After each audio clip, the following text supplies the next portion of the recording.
আমি ক্যারেক্টার সম্পর্কে যদি ব্রিফ করি, আমি একজন আদর্শ সন্তান এই ছবিতে।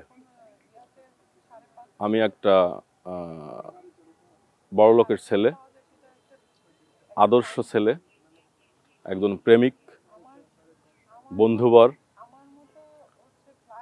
স্টুডেন্ট, পরোপকারী, এবং একটা পর্যায়ে গিয়ে আমি উপলব্ধি করি যে আমাদের সমাজে কিছু কিছু ছেলেরা আছে যারা উচ্চবিত্ত, কিন্তু তারা মধ্যবিত্ত বা নিম্ন মধ্যবিত্তদের পেইনটা ফিল করে। তা আমি এরকম কিছু পেইন ফিল করি যে আসলে আমি যেভাবে, আসলে সমাজের আর 5টা মানুষ এরকম না।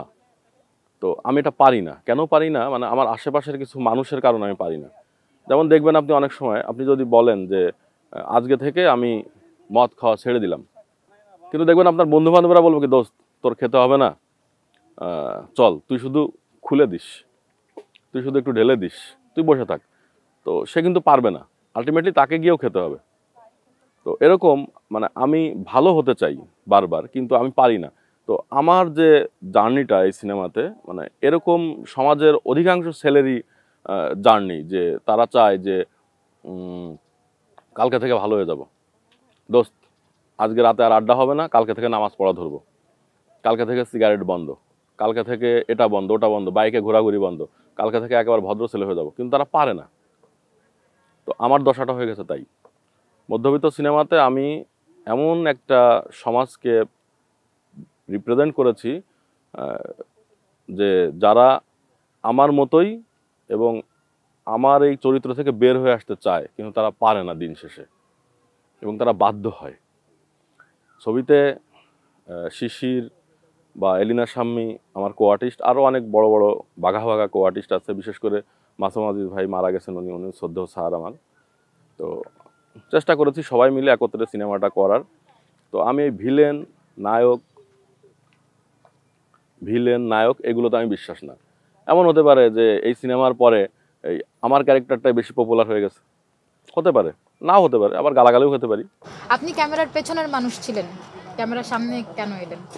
ক্যামেরার পেছনে ছিলাম, অনেকে এটা জানে না, মানে অনেকে জানে না বা আমি জানাতেও চাই না।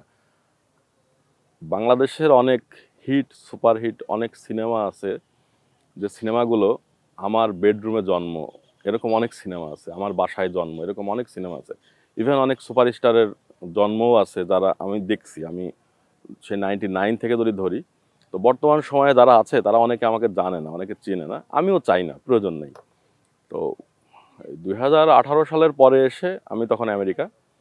তো দেশে আসার পরে আমার কিছু প্রযোজক বন্ধু বান্ধব অনেকেই বললো যে দেখো, সিনেমা ইন্ডাস্ট্রিতে এখন আর্টিস্ট সংকট, তা তুমি যেহেতু মঞ্চের ছিলা আর সিনেমাও বোঝো, তো তুমি অ্যাক্টিংয়ে আসো।